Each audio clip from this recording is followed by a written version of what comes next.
Hello everyone. On behalf of Mahalakshmi Tutorial, myself Jaya Vyas, heartily welcomes you once again on my channel. Our today's topic is the three question. It is from class 7th.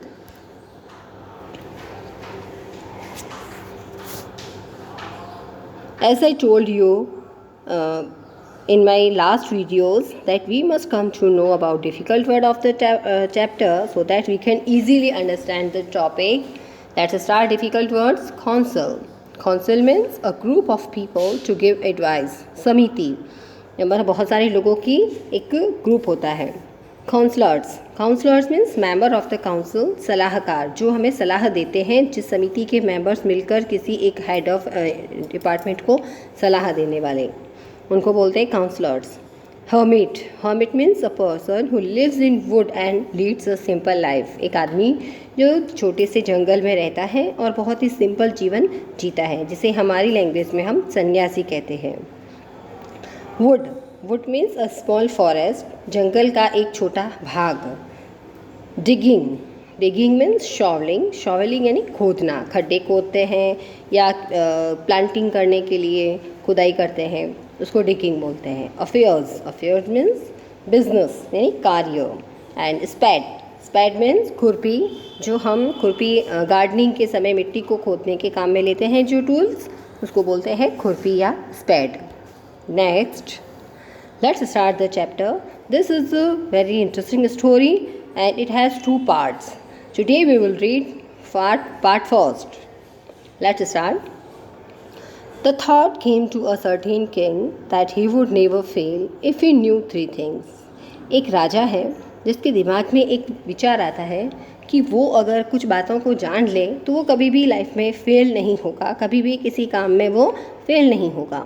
These things were, और वो बातें क्या थी? What is the right time to begin something? किसी भी कार्य को शुरू करने का सही समय क्या है?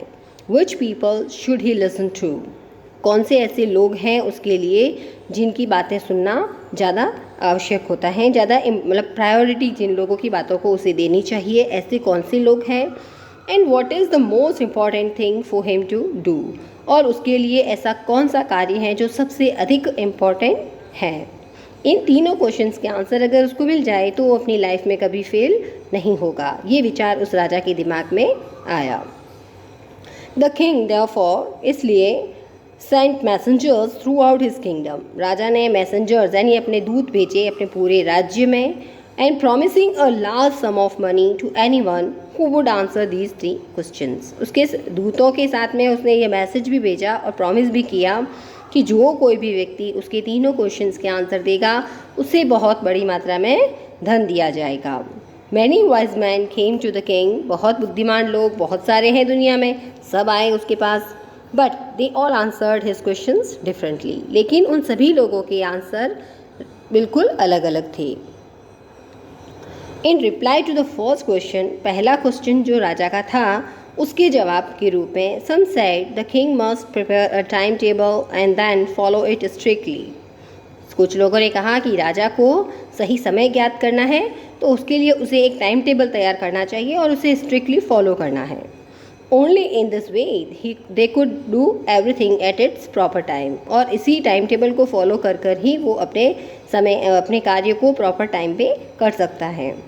अदर्स सेड, अन्य ने कहा, it was impossible to decide in advance the right time for doing something. Advance में पहले से ही किसी कार्य को करने का सही समय पता करना बहुत ही मुश्किल है, इम्पॉसिबल है.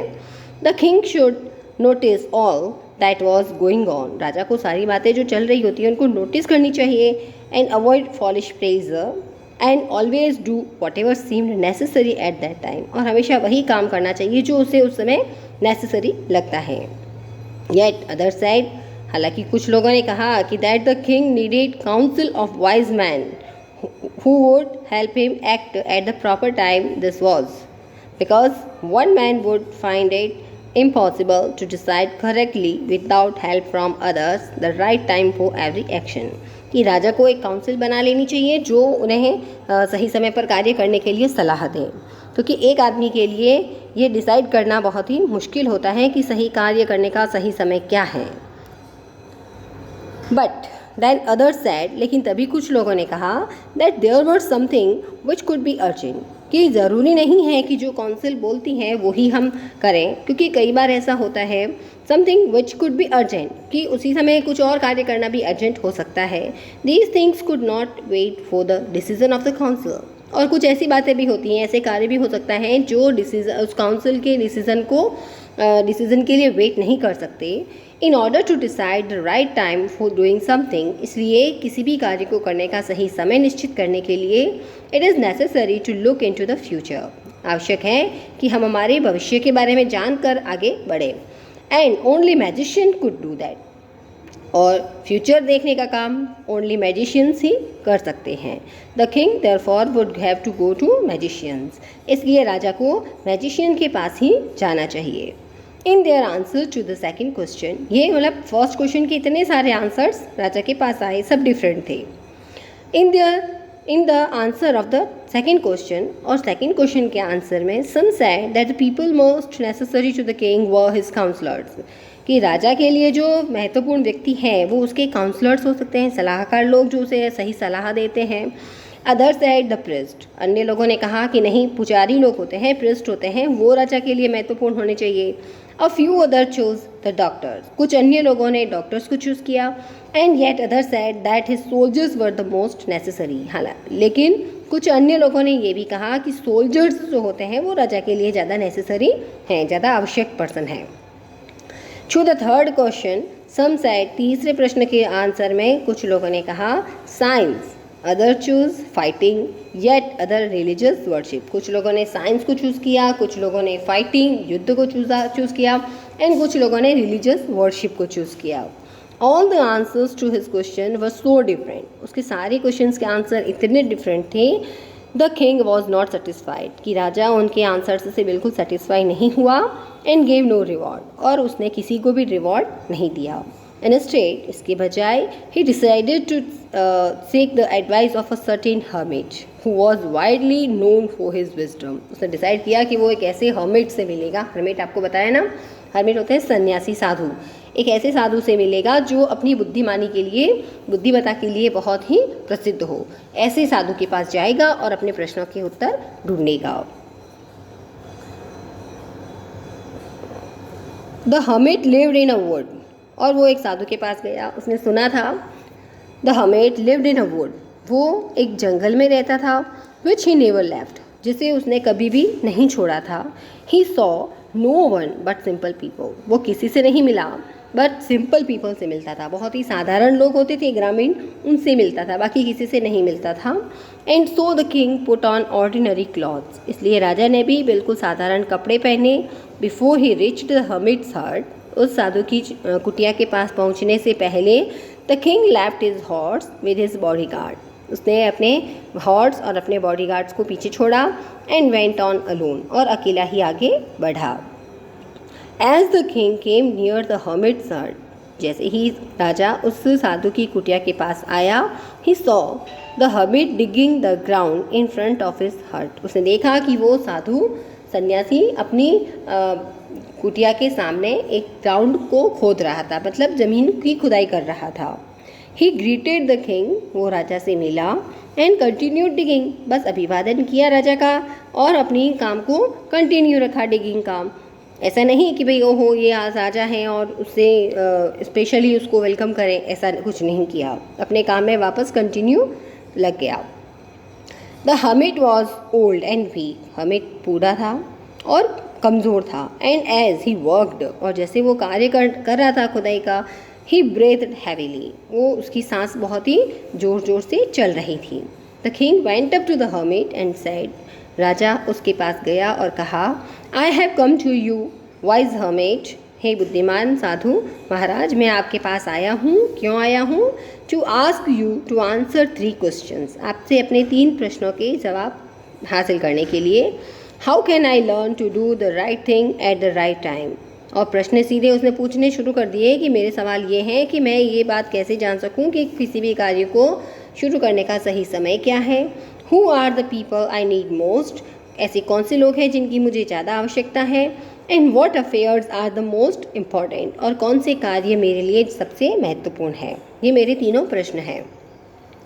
The hermit listen to the king, hermit ने राजा की बात सुनी बट डिड नॉट स्पीक, लेकिन कुछ नहीं बोला। ही वेंट ऑन डिगिंग, अपना कार्य उसने कंटिन्यू रखा। You are tired said the king, अब राजा ने कहा कि आप थक गए हो। Let me take the spade and work in your place, मुझे आपका स्पेड दीजिए, आपकी खुरपी मुझे दीजिए और मुझे आपके स्थान पर कार्य करने दीजिए।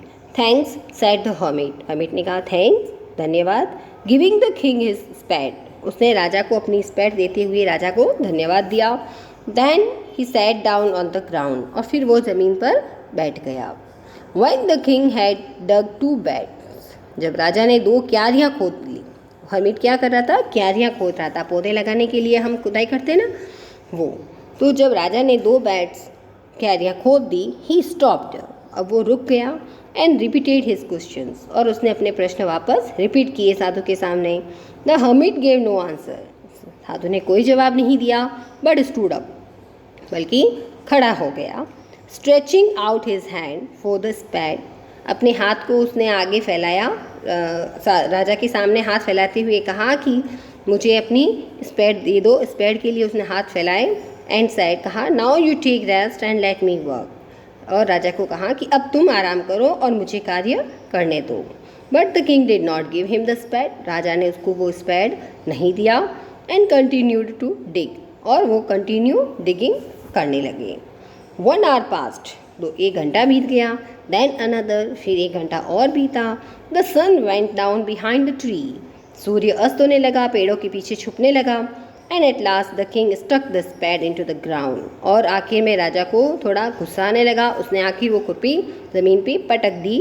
एंड कहा, I came to you wise man, मैं यहाँ पर किस लिए आया हूँ बुद्धिमान साधु। For an answer to my question, मेरे अपने प्रश्नों के जवाब ढूंढने के लिए यहाँ आया हूँ। If you can give me no answer tell me so, अगर आप मेरे प्रश्नों के जवाब नहीं दे सकते तो मुझे बता दीजिए।